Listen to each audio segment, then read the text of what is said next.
Okay, so a few things to really think about. Please do not go for an interview without planning and preparing very well. Structure here means if I'm asked to walk me through my CV or walk them through my CV, how will I respond? Where do I start from reverse chronological order or otherwise? Well, you know that it has to be reverse, so most recent one, and all of that. So you've got to have that structure. And for you to have structure, you've got to open that CV up, the CV that you use to apply for the job. So, for example, you've put you've applied, and maybe you've gone through SIFT. So, the person I was talking about, she had gone through first stage. They're now invited her for the next stage. So, if it's civil service and all this public sector, NHS and co, they have their standard. Again, so it's for you to go, okay, how do I structure my responses, in to align to what it is that the job description actually has stated. So there has to be structure. It's not a case of winging it. Gone are those are the days of winging it. It will not work because you have a lot that you're contending with. You're just not sure where they're coming from. Sometimes they ask you to put presentation together, and some people go, for example, they tell you to prepare a 10 minutes interview, what do you call it, presentation, and you go and do 15, 20 slides. You know that it's not possible for you, not unless you only have two bullet points per slides, right? So there are a lot of things that you've got to think about when it comes to structure. One, stick to the brief. If it is an interview, so if it's a presentation you've been asked to do, don't go outside of it. Rehearse. If it said 10 minutes, I always say to you guys, prepare to deliver that interview within 8 minutes, leaving 2 minutes for questions. So don't say, oh, wow, I gave it to them. I was just talking. They will listen to you. They might not stop you. Some cases, in fact, I think Deborah was saying that she had one interview and they stopped her because, but the point here is structure is important. The structure of your responses, structure of how you articulate, walking through your CV. Back in the days, then I will start from the top and then I'll talk about the middle and then I just forget myself. But again, it is just looking at what's on my CV, which of the CVs, because again, we're talking about tailoring your CV, isn't it? So, which CV did you send for this particular one? You get it out, look at it. When I'm doing the interview prep with you guys in the academy, I will say, what's the job that you applied for? Can we see it? And which of your CVs, or which, I want to see that because it is what they looked at before inviting you for that interview. So structure is very important. Giving vague answers, no, it's not happening. It's not going to work. So don't say, oh, I've got 5 years experience as a project manager within the ed tech what do you call it, sector. I have managed projects across whatnot, da, da, da, da. I've got excellent stakeholder management skills, and I can, I don't know, manage what do you call it, backlogs and all of that. You guys, you know me, I will stop you. You start by introducing, yes, you talk about what you have been, what you have experience in, but you've got to be specific. So they're asking you something. Yes, you give your generic, oh yeah, and then you go straight into, oh, I have worked across maybe data migration projects, digital transformation. So you know that public sector organizations they are big on that. Digital transformation projects or website development, so you mention those sort of things that they're looking at you. When I was talking to the person 2 weeks ago, I said, oh, well, because I already saw their job description and what they were looking for, and I started going straight into the things that I have done. So doing vague answers, no way. You've got to be specific. You've got to be, yes, you start vaguely talking about the experience you've had, cuts across whatsoever domains and sectors, but you want to mention specifics, especially from the job description that you have seen. What are they looking for? You mentioned that, oh, I remember the time when I worked with a Canadian company. I had a lot of pushbacks from the business, and they asked me, okay, how do you deal with where you have maybe you have you have been faced with high risk issues as a data protection advisor, and you have already, of course, communicated to the business that these things are requirements from maybe the GDPR and stuff like that, but they keep pushing back. What do you do? And again, I just said, oh, I remember my Canadian or the time when I was working. So give specifics. Please don't do generic, vague. It's not going to happen. That's why I've said you need to tailor the responses. It's important that you know the job description. What are they looking for? I told you guys when I sit on a panel, we've got things that we're marking off, and most of it is from our JDs, from the JD. So as you're preparing, you've got to say, okay, my whatever it is I'm answering, have at the back of your mind that that job description was saying they want somebody that knows how to do, let's say DPIAs or something. So you quickly just slot that in to say, oh, when I was working in this on this role, I carried out this the data protection impact assessment, because I remember that the job description states that. So that's why you should never go into an interview without looking at that JD. Look at the JD, know the JD properly, JD meaning job description, so that it therefore kind of guides your responses. And guess what? As you are mentioning the bullet points on that JD, they are nodding. She was nodding last time and nodding, and until she started smiling all through, because I know what the JD was. I looked at it over and over. It was a short one, but I looked at it over and over, and I just thought, okay, I can talk about this with my eyes closed. So every response that I gave, I made sure I was ticking off one of those bullet points. And that's how you tailor your responses. Okay, STAR approach. There are several. Everybody knows situation, task, action, results. There is your care, so that's also broken down. It's all just putting structure so that you're not rambling. And sometimes they will have to stop you to say, actually, what I asked you was stakeholder management, and you're talking about a continuous improvement. This was what happened last week. I said, no, no, no, no. The bullet point two talks about stakeholder management, where you have gone on ahead to talk about, so come back and stick to the brief, right? So that is the structure that you want to look at. Okay. So look at that. Let's quickly go next. And if you have questions, sorry, put it in the so it's a lot of guys, I don't read those slides. These slides are just for you to look at. Rambling answers, okay, you can just go on and you forget yourself. So that's why you must write your answers. Please never go for an interview without specific responses aligned to or with the aligned to the JD.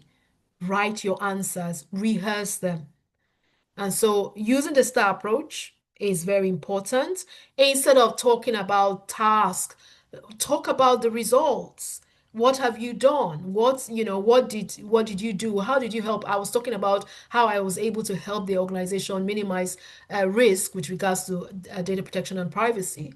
Oh, I mentioned things like, I was looking after the project was looking after 30 odd brands, and at the end of the day, they had a record of person activity, which was now very useful to them as a business in demonstrating compliance. So you're not saying I wrote user stories. So what?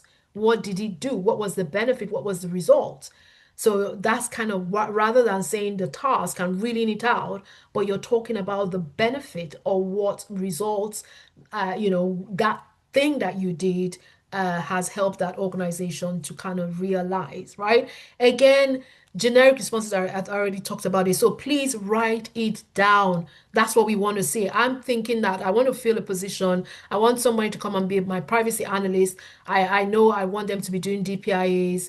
I want them to work on data subject rights requests and all of those things and all of those things. And so that's what I would be looking for when I'm asking you these questions. I want you to mention that, oh, I've done PIAs, I've done DPIAs. This is just for the privacy guys now and all of that. So success is built on rehearsal, feedback. Feedback could be you play it, record it if you don't have anyone to listen to you. Back in the days, I think I'll ask my husband to listen, and I have two friends that the three of us kind of were looking to transition into tech at the time. That's a long time ago. So if one has an interview, she just messages me to say, "Oh, I have an interview. Can we do can we do a quick interview prep?" Where I'll now be asking her questions and she's responding, and I will say, "Okay, this is how I think," and all of that we record it, and vice versa. We do that. So that's how you can practice. Preparation is very key. Very key. The STAR approach, we already talked about it. What is the situation? They ask you, tell me about challenging stakeholders. Oh, actually, I remember the time when I was working on that CRM implementation project. We had a stakeholder who was responsible for signing off maybe our project vision document, and this person was maybe just not available at the time that we required. Maybe you're a project manager now, at the time that we required that sign off. And what I did was I had sent initial emails, and for about a week I didn't get any response. I had to escalate, probably say, maybe speak to your line manager. The line manager said, asked you if you had sent an SMS or call the person. So you had to contact the person using another mode, and and unfortunately the person didn't respond. And then you resorted to, maybe if, for example, if you go in person, you now say, "Well, I caught the person maybe in the kitchen at the water cooler or whatnot," and I was able to tell the person about my email which I had sent, and the person was like, "Oh, sorry, I've just been swarmed." And the person looked at the email, responded to me, and the person signed off on that. So you're talking about the situation. What did you do? What was the task? What were you trying to do? And then what action did you take? What was the outcome? What was the results? Right. So that is how you respond. And whenever you're preparing, just think about that, because it will help you to put your response in a more structured manner rather than when you are winging it. When you're winging it, you just go on, you talk here and there, and you forget where you're coming from, and the person will just be like, "Okay, what exactly did I ask, and what have you said?" So these are just ways that you can help to structure your response.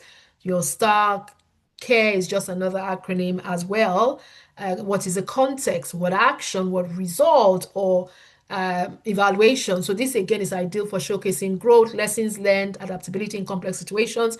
If that is what you're asked, then the SOA is another framework. There are several. I'm not saying go and start spending time on this. It's just things, frameworks that help you to prepare, help you to actually structure your responses, because I can tell you that nerves will make you ramble.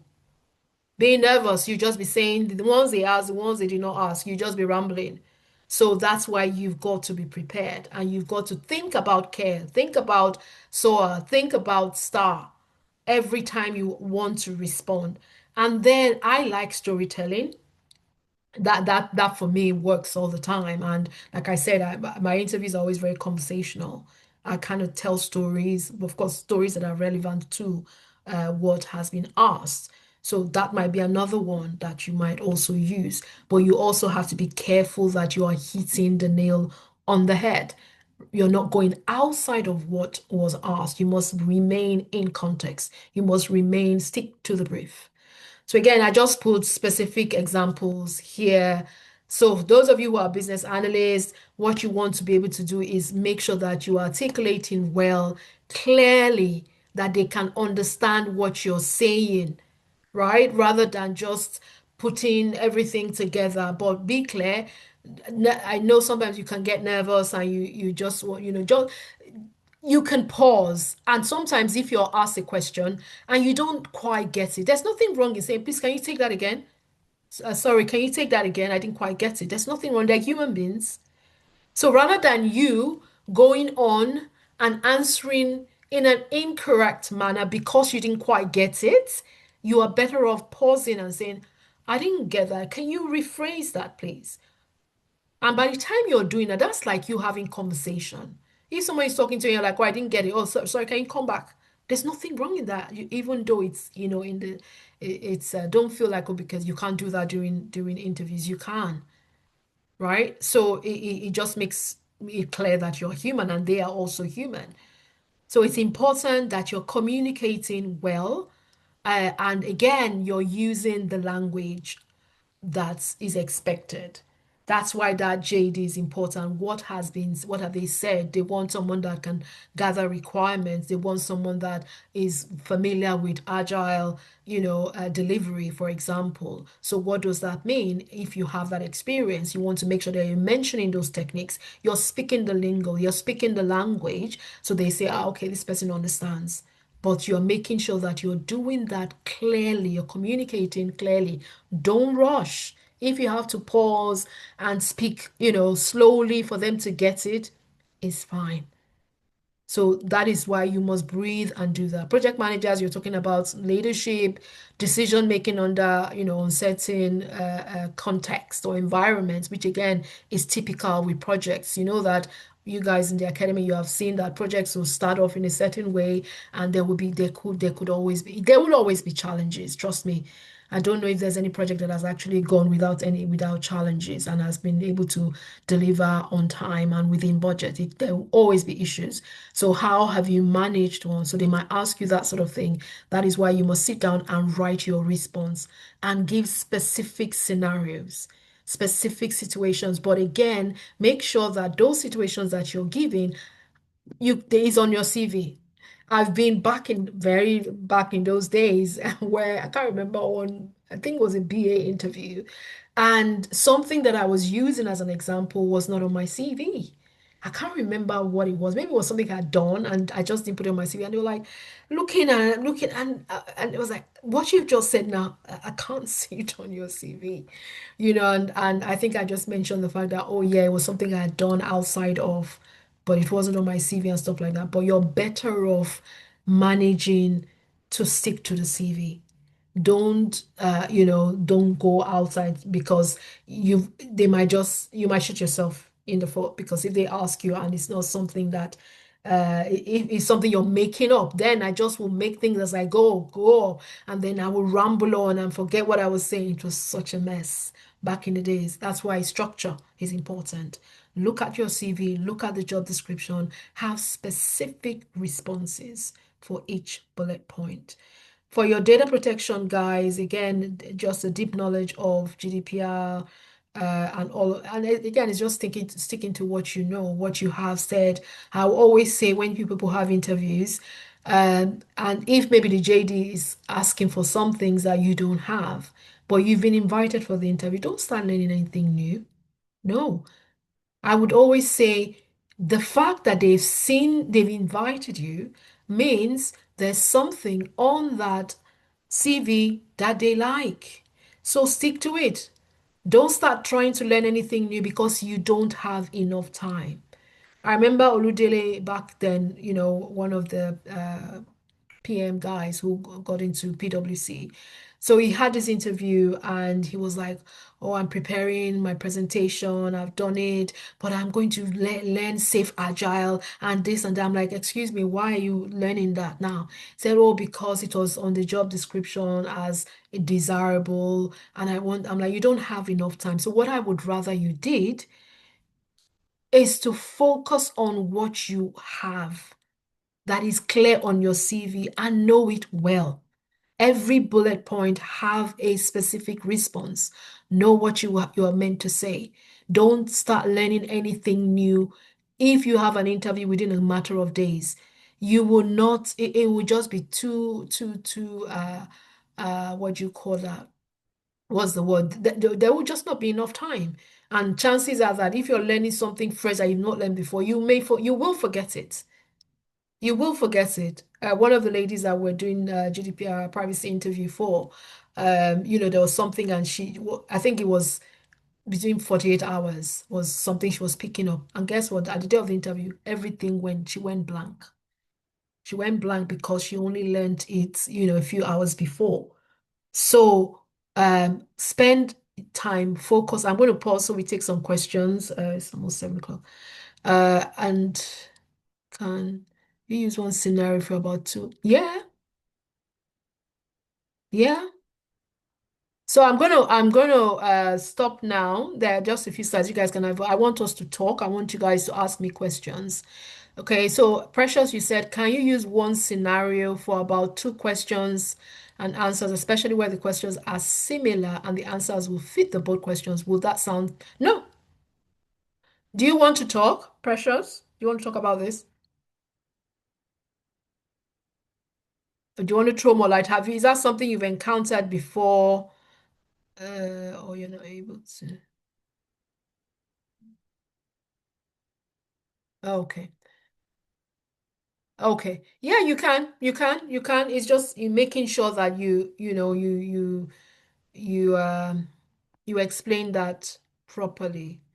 You can use, I wish you could talk so that maybe you throw a bit more light, but you definitely can. But you, again, you just have to be able to, I'm just trying to think of any particular scenario that we could use. It's beginning to sound like the examples are a bit repetitive. That's why I'm asking, okay, information and governance role. It would have been good to hear your question, maybe so that I can, I can respond well.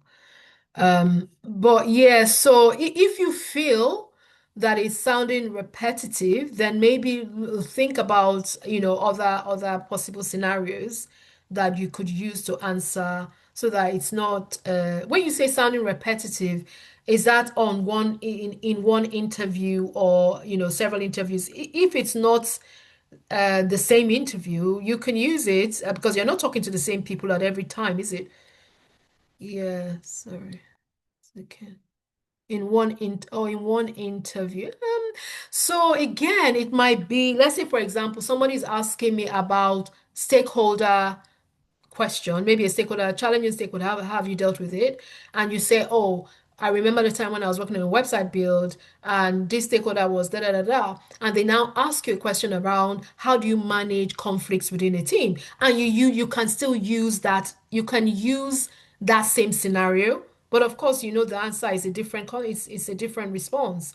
You say, yeah, okay, using that same, I've done that before to say that, oh yeah, on the same job, in the same, what do you call it, project, for example, there was, this was a particular situation that, and this was what I was meant to do, and to be able to deal with that or diffuse the situation, I took this action, and this was the outcome. So you can still mention that when I was still at that Canadian company working as a data privacy manager, and you can still use that same scenario, but you're responding to two different separate questions. There's nothing wrong in that. There's nothing, you can do that. But then again, if you have, of course, if you have other examples that you can draw from, by all means do that. But there's nobody that's going to say, oh, for your stakeholder question, because you use that one scenario, you can't use it for the conflict resolution question. Nobody's going to say no, because these things happen in the same scenario or situation or scenario or project. And that's what you're just telling them. So no, there's no law against that. You can. Yeah. But I would say again, if there are other examples you can draw from so that you can say, oh yeah, okay, you talk about one particular situation, then you use, to answer the other question, you could talk about another one. If you've got those, by all means you can use that, but there's nothing wrong in using the same scenario. I want to take questions for now because the other bits are just things that are easy. Questions. If you have any questions, feel free to unmute. Yes, so I want us to talk about practicing your star response. Um, okay. Yeah. Okay, so all these things you guys can have them. I already talked about. So any questions? Remember, this one is not it's not, wait, give me 1 second.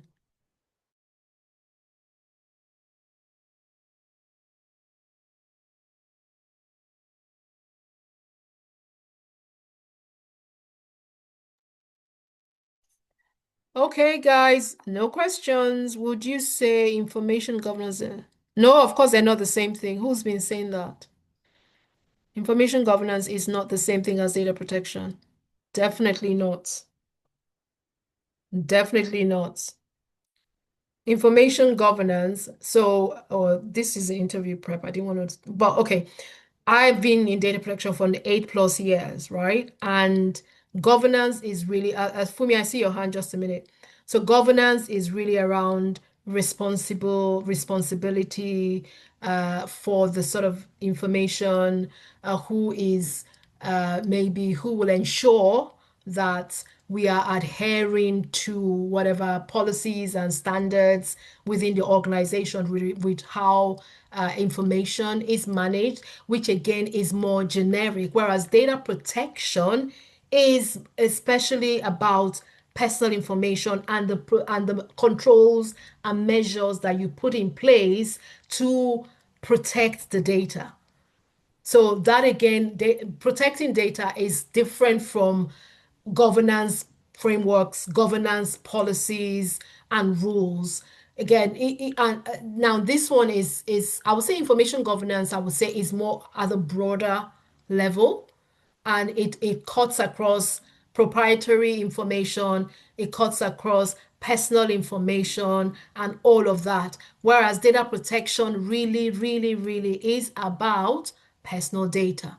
So whenever you hear anything that has to do with data protection is really around what does the legal requirements say about how personal data should be handled, what measures do you have in place? What safeguards do you have in place for protecting the data that you as an organization handles? Whether it is customer data or whether it's employee data, whether it is even, let me say, third-party data, that is maybe if you're a B2B company. So it's all of that. Whereas the governance of information is it touches personal information, it touches company confidential information, touches proprietary and all of that. So you see that they're not the same. The data protection will actually be a branch. So anybody who's saying data protection and information governance is the same, they have just told you, I don't want to use, pardon my French. So again, when you hear data protection, some people will say data protection, some people will say, well, data protection and data privacy are different things, right? That is something I was covering in class yesterday, and we're not talking about that today. So data protection, of course, is really personal data. Personal data protection is around GDPR. It's around these core principles that kind of what that has been released, or that organizations are expected to adhere to comply with, or comply with, let's put it that way.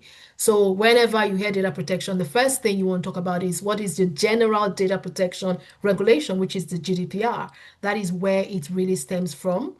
And information governance, they might mention, because GDPR could be used. There are some frameworks that come under the GDPR, which some organizations can have, as a part of their governance structure or framework, or that they do, right? But GDPR as a standalone is where data protection kind of, is connected to.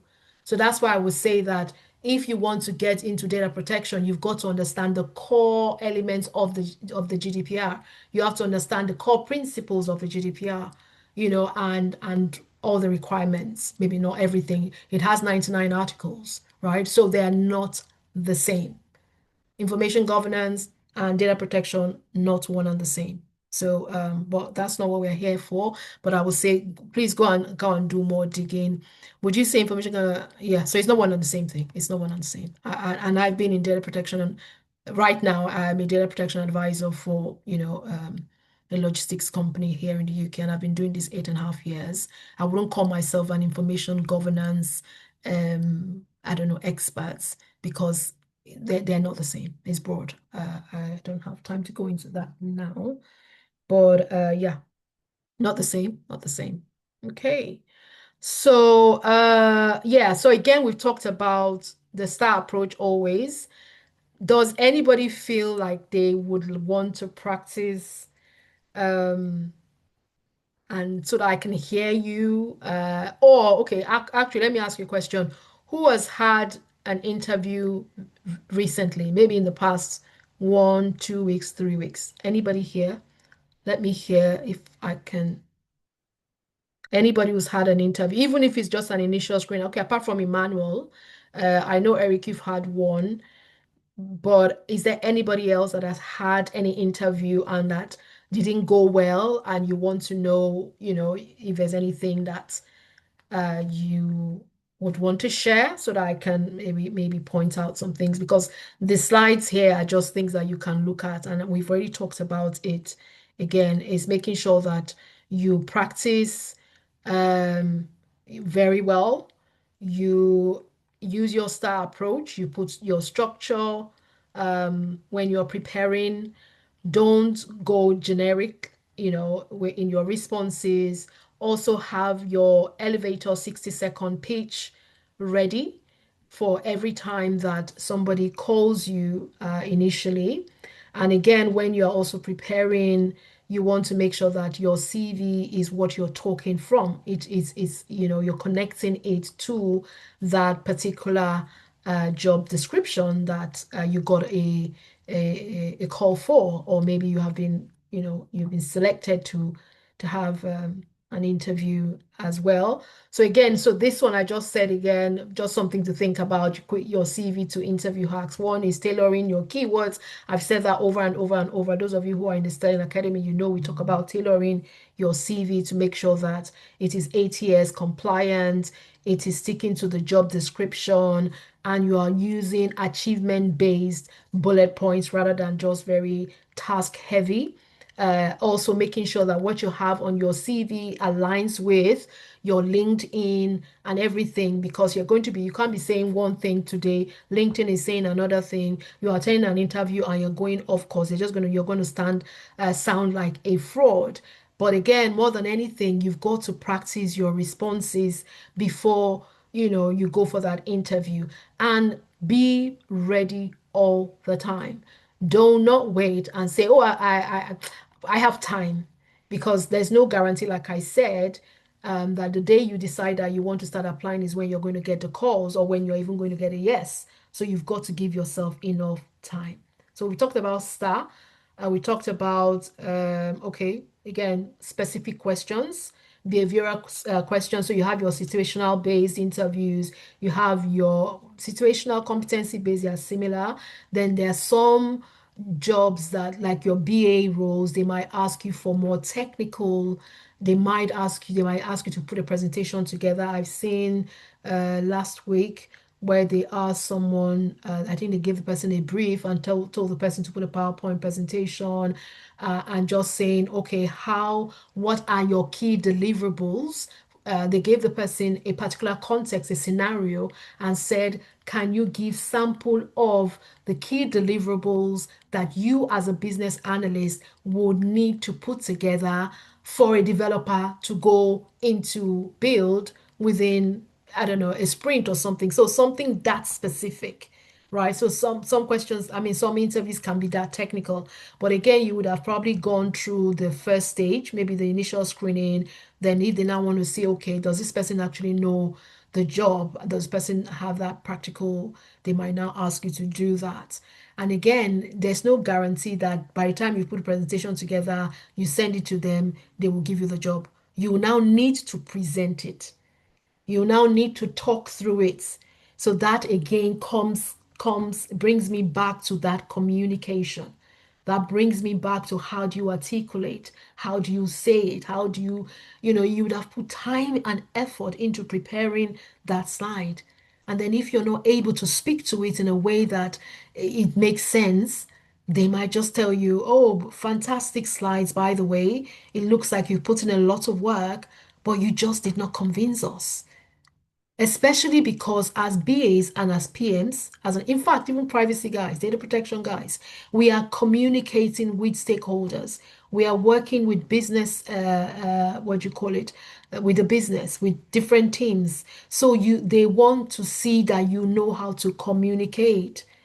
There was one particular one. They said, okay, how would you drive a workshop, a discovery workshop as a business analyst? And they said, okay, whether you have a whiteboard and all of those things that they give to you, can you tell us your approach to how you're going to do that?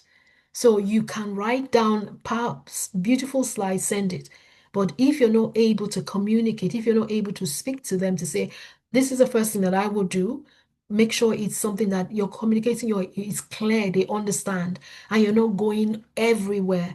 The worry will now be that if you're not able to convince us, chances are that if we give you the job, you're going to confuse our stakeholders, and that is not going to look well. And that's the reason why they will say no to you. So a lot of times is they want to see how you're coming across. They want to see how you're going to talk through these slides. Those of you in the academy, you know that that's why we have our Friday meeting. Is for you to continue to practice how to communicate. So communication is what gives you the job. Is what gives you the yes. That's it. So bringing it all together, your star approach wins all the time. Clarity important. Role specific rather than being generic. Tailor your stories to what hiring managers are looking for. As a hiring manager that is looking for a privacy analyst, I want somebody that can hit the ground running. If I say, oh, can you get onto these DPIAs, review these DPIAs, we have a backlog. I know that for a fact you know how to do it. Or we've got maybe data retention policies that needs updating. You know how to do it.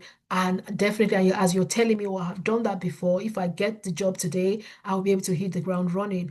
Data subject rights requests. So for those who are the data protection guys, these are the things that as a manager who's looking for a privacy analyst, I want to be looking for. So you've got to use your specific what do you call it? You've got to tailor your responses to actual specifics of scenarios where you have done a PIA.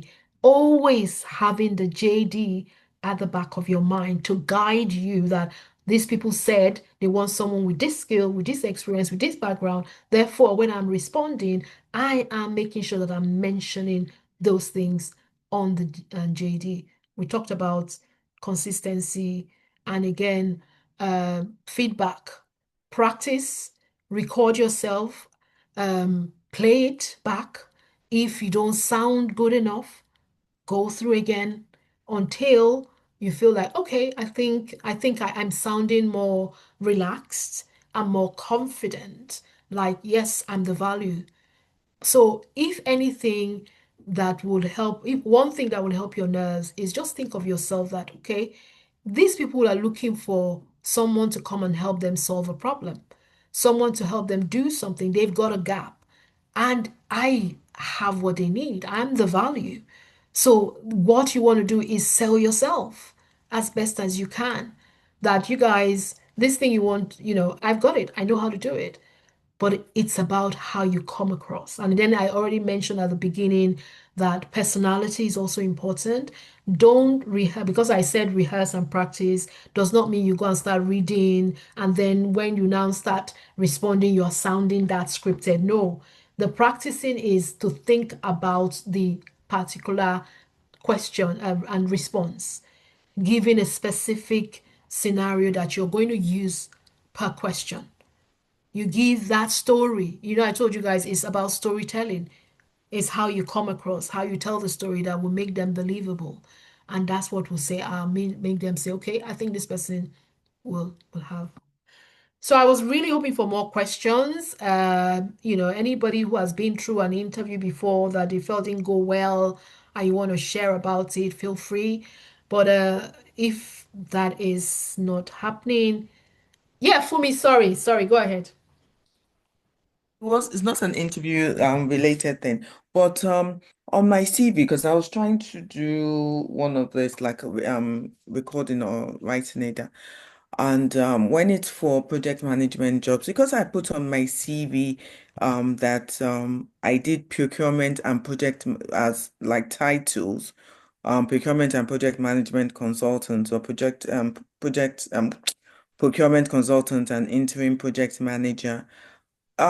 When trying to like introduce yourself for a project management role, I was kind of having a bit of difficulty on adding the two together, whether it made sense or just to stick to project management. I don't know.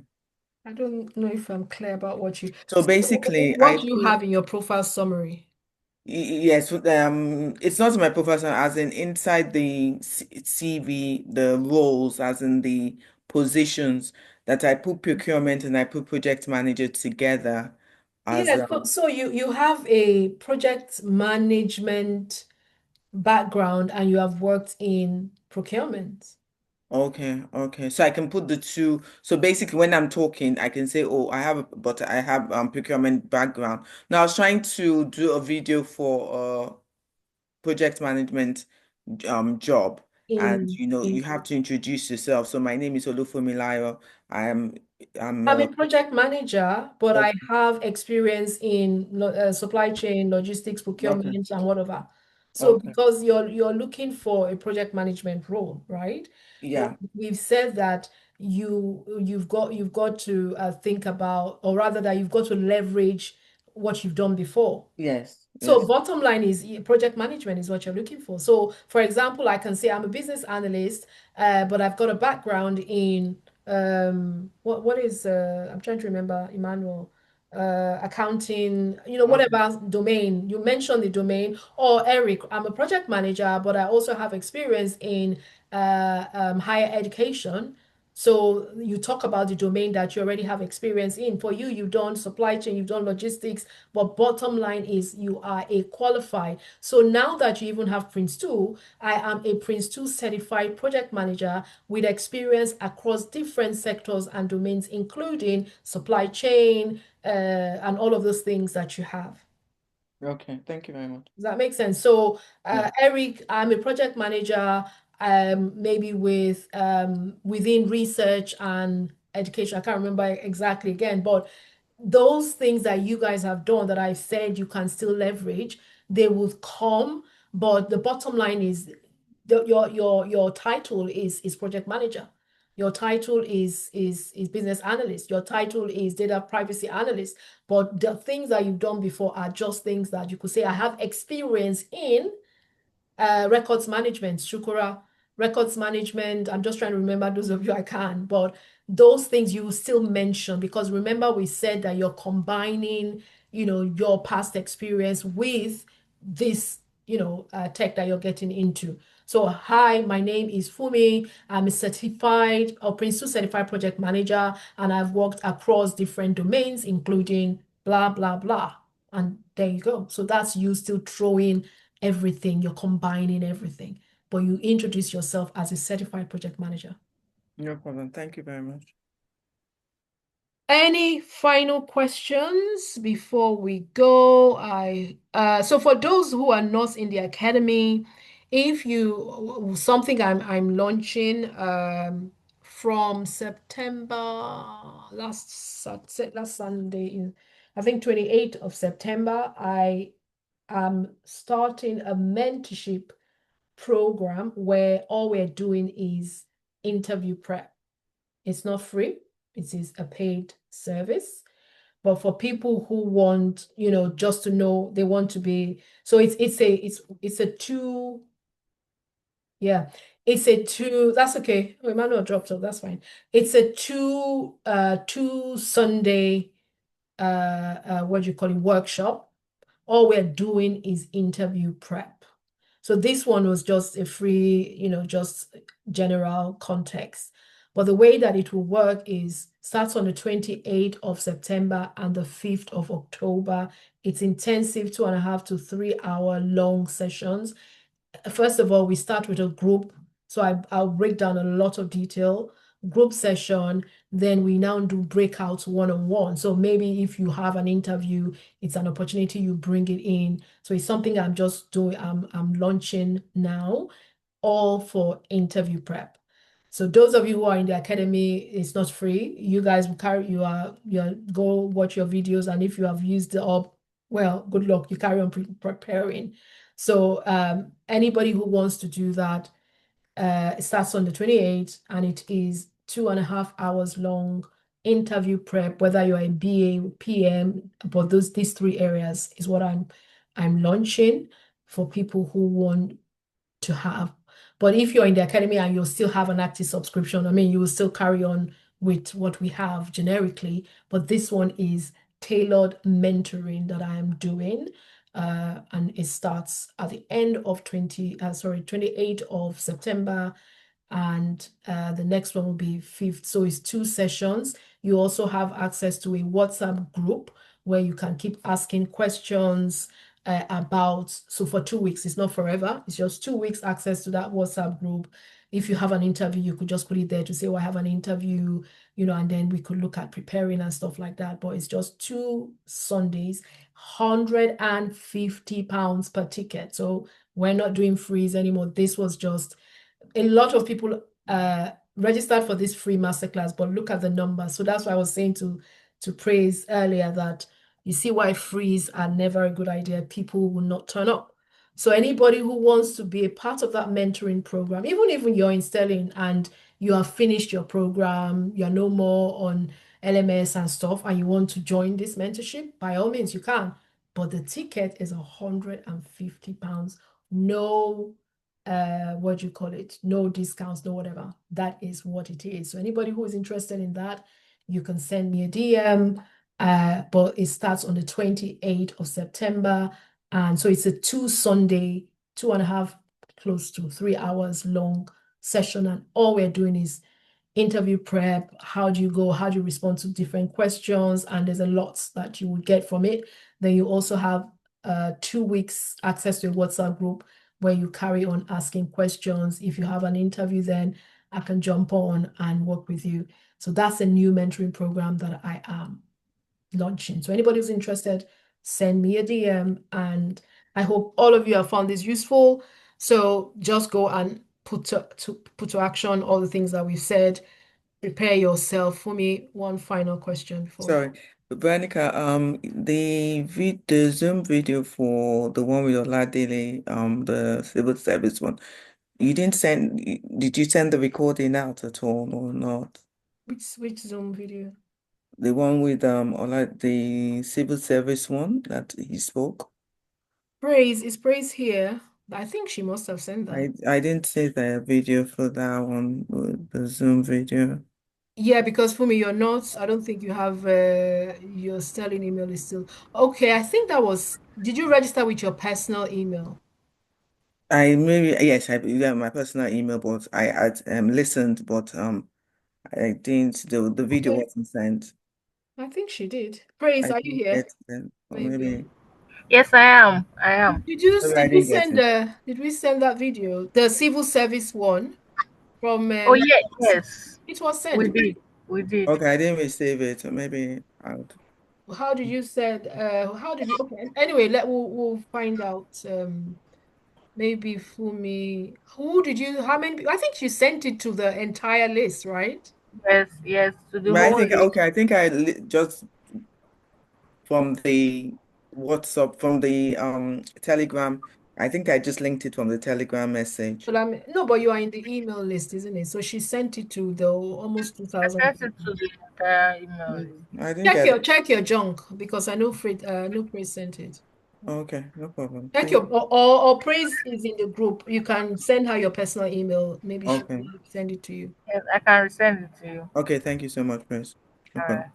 All right, guys. So have a good one. Anyone who wants to join the mentoring program, contact us, and we'll see you. All the best. So keep going, guys, and have a good evening. Thank you. Bye. Bye.